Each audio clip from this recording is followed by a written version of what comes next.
Malam pertama. Alia baru 3 jam jadi perawat di RS Bakti Husada waktu dia pertama kali dengar soal Bangsal Timur. Jangan kesana kalau nggak perlu banget, kata Nerstati, perawat senior yang jadi mentornya malam itu, sambil nyerahin tumpukan rekam medis. Udah ditutup dari sebelum saya masuk kerja di sini. Katanya sih mau direnovasi, tapi itu udah 8 tahun. Kenapa emang? Tanya Alia, lebih basa-basi daripada beneran penasaran.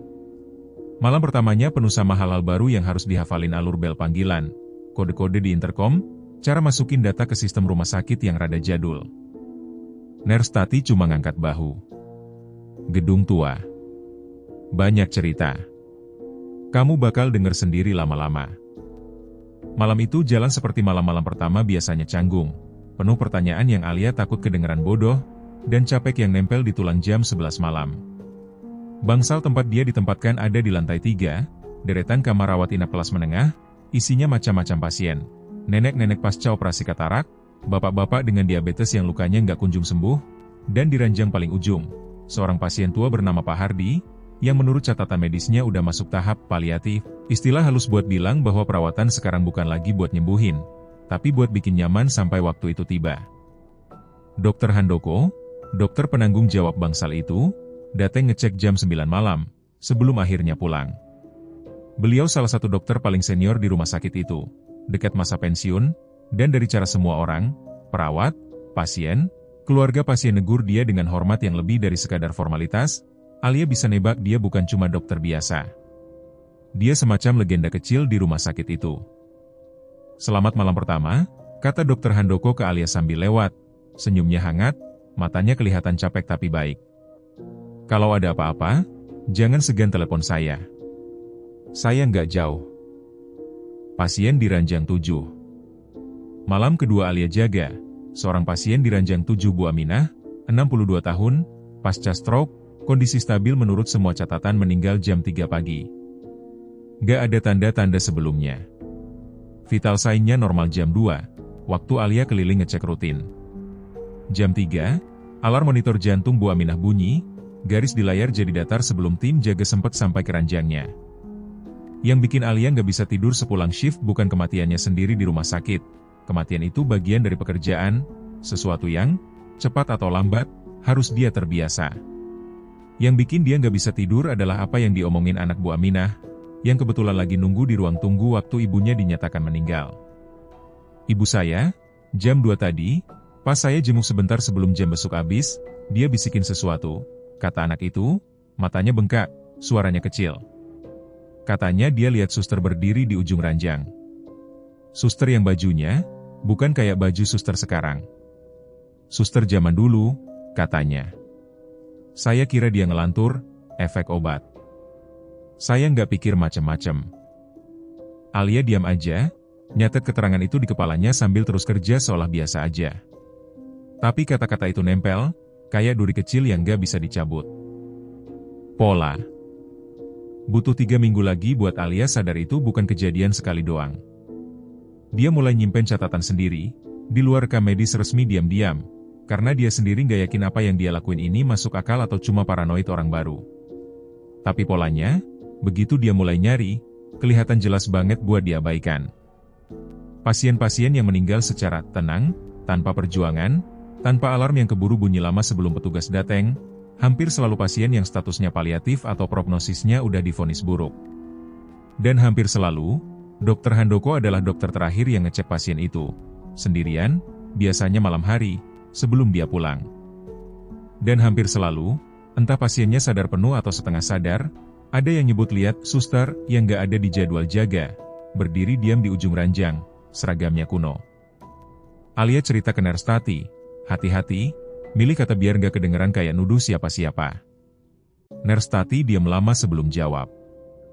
Suster berseragam putih, katanya akhirnya, pelan, kayak lagi ngomongin sesuatu yang dia sendiri gak sepenuhnya percaya tapi juga gak berani gak percaya.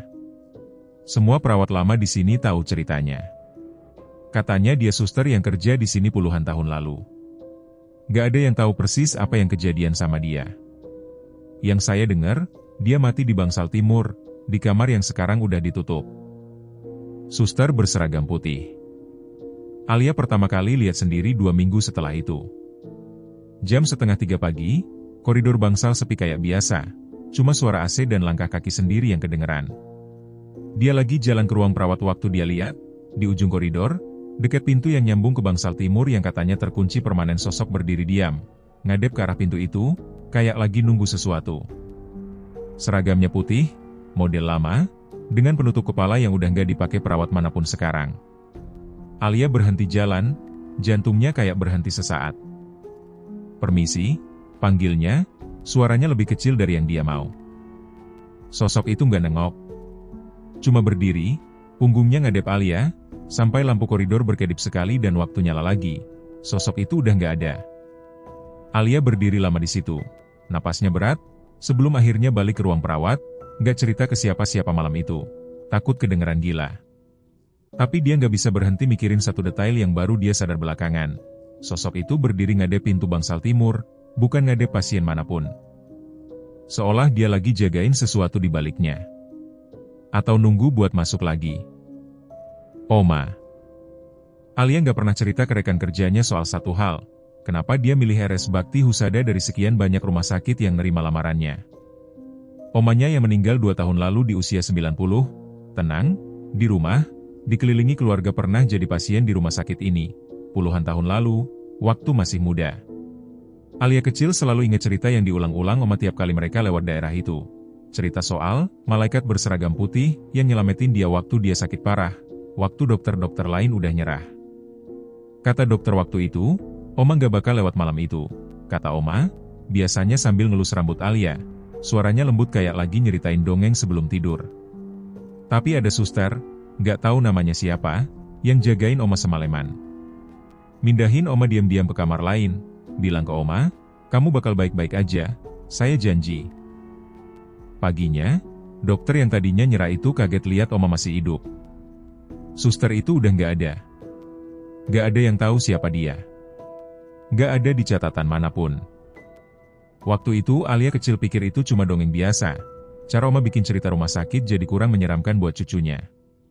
Sekarang, berdiri di koridor yang sama, mungkin di lantai yang sama, Alia nggak bisa berhenti mikir, gimana kalau itu bukan dongeng? Gimana kalau omanya salah satu dari sedikit orang yang diselamatin oleh sosok yang sekarang dia lihat berdiri di depan pintu bangsal timur setiap malam? Dan kalau benar gitu, dari apa, atau dari siapa, omanya diselamatin? Bangsal Timur. Alia nekat masuk ke bangsal timur pada malam jaganya yang ke-14, Mei kunci serep yang dia pinjem dari lemari kunci tanpa izin. Hati berdebar lebih kenceng dari yang mau diakuin.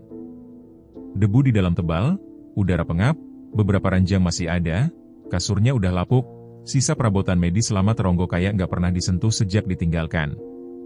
Di salah satu ruangan, yang kelihatannya dulu jadi ruang arsip atau ruang perawat, Alia nemu lemari besi tua yang, entah kenapa, nggak terkunci. Isinya map-map lama, dokumen rekam medis yang usianya udah puluhan tahun, beberapa udah lapuk kena rayap. Dan satu buku catatan kecil, sampulnya kulit imitasi yang udah retak, dengan nama di halaman depan. Marlina S. Buku jaga pribadi. Alia baca lembar demi lembar di bawah cahaya senter HP-nya, tangannya gemeteran bukan cuma karena dingin.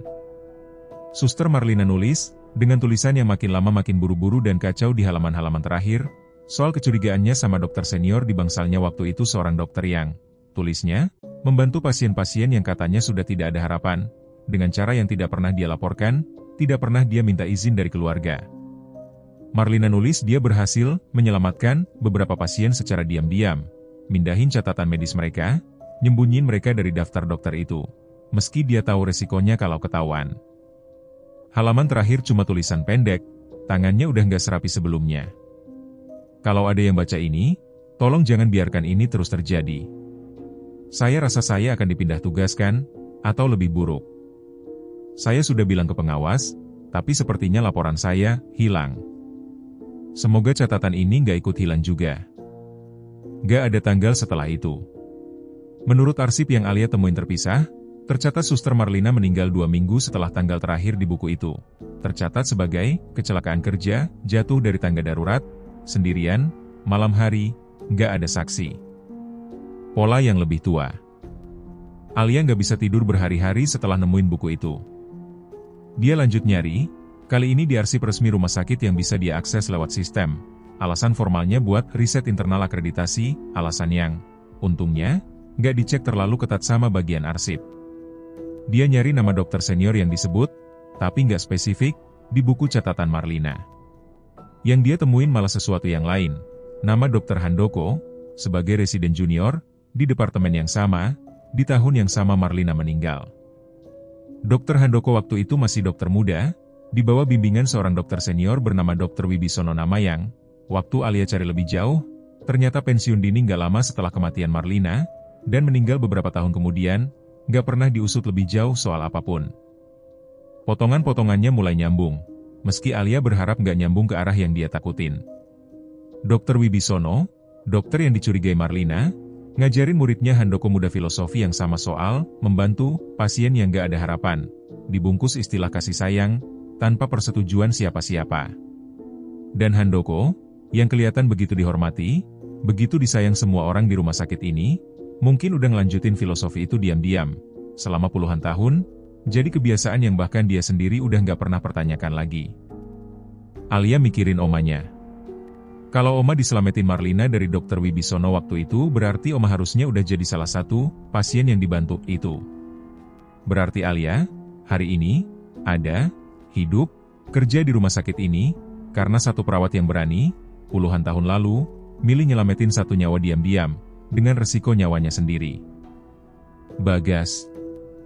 Di tengah semua penyelidikan diam-diamnya, Alia deket sama satu pasien. Bagas, 11 tahun, dirawat karena komplikasi leukemia yang udah masuk tahap lanjut. Prognosisnya berat, tapi belum tanpa harapan sama sekali ada peluang, walau kecil, kalau pengobatan lanjutan berjalan sesuai rencana. Bagas suka ngobrol sama Alia tiap kali dia jaga, cerita soal kartun kesukaannya, nanya kapan dia boleh pulang, dan Alia selalu jawab jujur sebisa mungkin, gak pernah janjiin sesuatu yang dia sendiri gak yakin. Malam itu, Alia dengar dokter Handoko ngobrol pelan sama orang tua Bagas di koridor. Suaranya lembut, penuh empati tipe suara yang dipakai buat nyampein kabar berat. Alia nggak dengar semua kata-katanya, tapi dia dengar cukup. Mempertimbangkan opsi paliatif, supaya Bagas nggak lama-lama menderita, saya udah sering nemenin banyak keluarga lewat masa-masa kayak gini. Orang tua Bagas kelihatan bingung, belum siap, minta waktu buat mikir. Dokter Handoko ngangguk pengertian, bilang dia ngerti, bilang dia bakal cek lagi besok malam. Besok malam adalah jadwal jaga Alia juga. Dan buat pertama kalinya, Alia ngerasa yakin gak lagi sekadar curiga, tapi yakin bahwa dia tahu apa yang bakal kejadian kalau dia nggak ngapa-ngapain. Malam penentuan.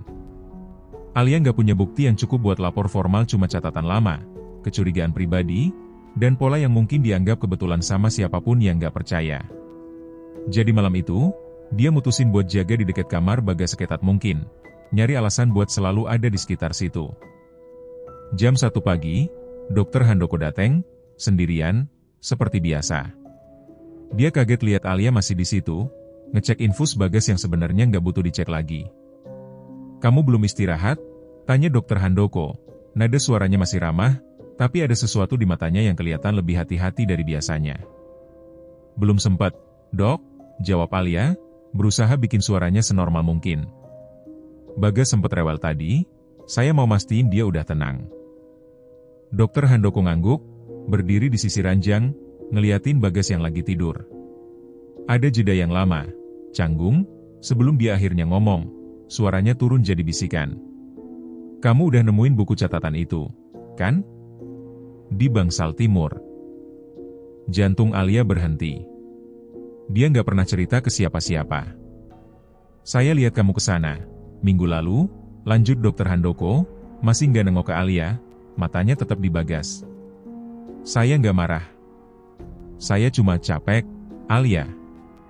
Capek nyimpen ini sendirian, 20 tahun lebih." Yang sebenarnya dilihat Handoko.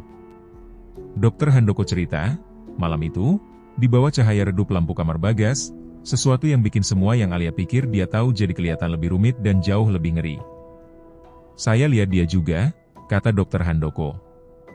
"Suster itu. Sejak saya masih residen, 20 tahun lebih lalu. Berdiri di ujung ranjang, tiap kali saya tiap kali saya bantu pasien yang udah nggak ada harapan buat pergi dengan tenang. Bantu? Ulang Alia, nggak bisa nyembunyiin getir di suaranya.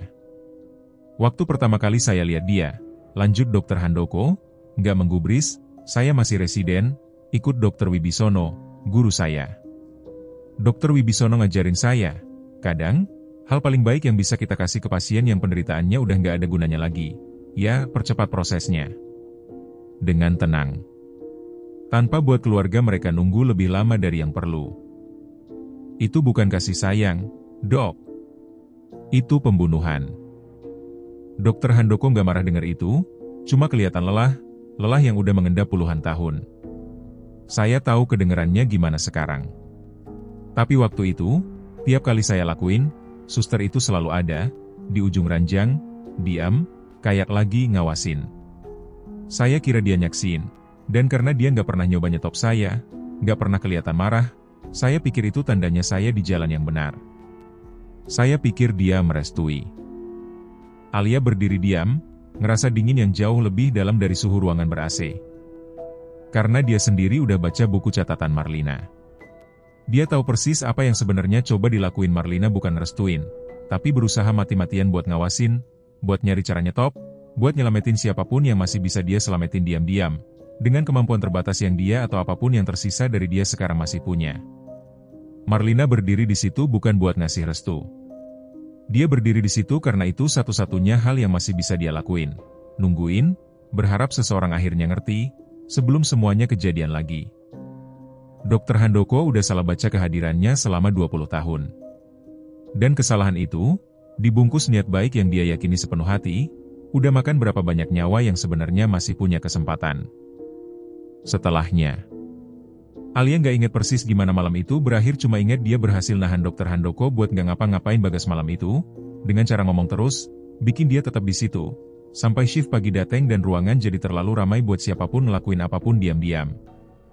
Yang terjadi setelahnya makan waktu berbulan-bulan, laporan internal, investigasi yang awalnya lamban sampai Alia nemuin cara buat nunjukin pola yang dia catat ke pihak yang tepat, dan akhirnya, keputusan rumah sakit buat menghentikan praktik Dr. Handoko istilah halus yang, dibaliknya, berarti pensiun paksa. Penyelidikan lebih lanjut yang gak pernah beneran diumumin ke publik, cara rumah sakit besar biasa nangnin masalah yang bisa ngerusak nama mereka. Bagas, sampai hari ini, masih jalanin pengobatan. Belum sembuh total, tapi masih di sini, masih ngobrol soal kartun tiap kali Alia jaga. Bangsal Timur akhirnya beneran direnovasi, 8 bulan kemudian. Alia, entah kenapa, minta izin buat ada di situ hari terakhir sebelum tukang-tukang mulai kerja. Berdiri sendirian di ruangan yang dulu jadi ruang arsip, tempat dia nemuin buku catatan Marlina. Makasih, katanya, ke ruangan kosong, ngerasa agak konyol tapi juga yakin ini yang perlu dia ucapin. Buat oma saya. Buat Bagas. Buat semuanya. Gak ada jawaban. Gak ada sosok muncul. Cuma keheningan biasa ruangan kosong yang bakal direnovasi. Tapi lampu di sudut ruangan, yang dari tadi mati, berkedip sekali, pelan, sebelum akhirnya diam lagi. Alia masih kerja di RS Bakti Husada sampai sekarang, udah dipindah jadi kepala jaga malam di bangsal yang sama. Kadang, jam-jam paling sepi, sekitar jam 3 pagi, dia masih ngerasa ada yang lewat di ujung koridor dekat bekas pintu bangsal timur yang sekarang udah jadi ruang rawat baru, dicat ulang, gak ada bekas apapun dari sejarahnya. Dia gak pernah lihat sosok itu lagi sejelas dulu. Cuma kelebat, sekilas, di ujung mata, cukup buat bikin dia noleh, gak cukup buat bikin dia yakin ada apa-apa di situ. Tapi tiap kali itu terjadi, Alia berhenti sebentar, dan bilang pelan, ke koridor kosong, masih di sini, ya, dah. Dan tiap kali, entah cuma perasaannya aja atau beneran, dia ngerasa udara di sekitarnya jadi sedikit lebih hangat.